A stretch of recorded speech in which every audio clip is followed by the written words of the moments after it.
सिर्फ और सिर्फ हार्ट अटैक से होती है, यानी कि हर 4 में से एक डेथ हार्ट अटैक से। सबसे अफसोस की बात यह है कि हार्ट अटैक से जितनी भी डेथ होती है उसमें से 50% से ज्यादा डेथ जो होती है उन लोगों की उम्र 50 साल से कम होती है और 25% यानी 25% से ज्यादा जितनी डेथ होती है उनकी उम्र 40 साल से कम होती है। और ये हमारे देश भारत के लिए सबसे शर्मनाक है कि पूरे वर्ल्ड में जितने भी हार्ट पेशेंट हैं उसके 60% हार्ट पेशेंट सिर्फ और सिर्फ हमारे देश में है।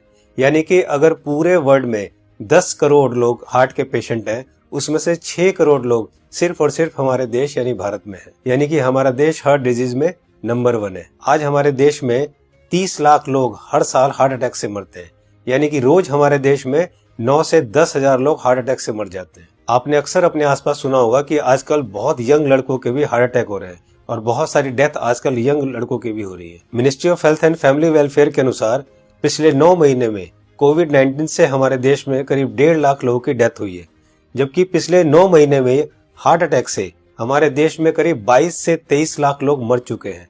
लेकिन इसकी जानकारी आपको नहीं होगी, लेकिन कोविड-19 से अगर 1.5 लाख लोगों की भी मौत हुई है तो पूरा देश हिला हुआ है। पिछले कुछ ही महीनों में मशहूर क्रिकेटर कपिल देव, जिनकी एज सिर्फ 61 ईयर्स है और जो हमेशा खेलते हैं, दौड़ते हैं, भागते हैं, अच्छी डाइट लेते हैं, उनको हार्ट अटैक हुआ। उसके बाद मशहूर कोरियोग्राफर डांसर रेमो डिसूजा, जिनकी उम्र सिर्फ 46 ईयर है और वो बहुत अच्छे डांसर हैं, हमेशा जिम, प्रैक्टिस, दौड़ना, भागना, डांस करना, उसके बावजूद उनको हार्ट अटैक हुआ। उसके बाद हमारे देश के मशहूर क्रिकेटर सौरव गांगुली, जिनकी एज सिर्फ 48 ईयर है, जो कि इतने अच्छे क्रिकेटर हैं, हमेशा दौड़ते, भागते, जिम करते, और उसके बावजूद उनको भी हार्ट अटैक हुआ।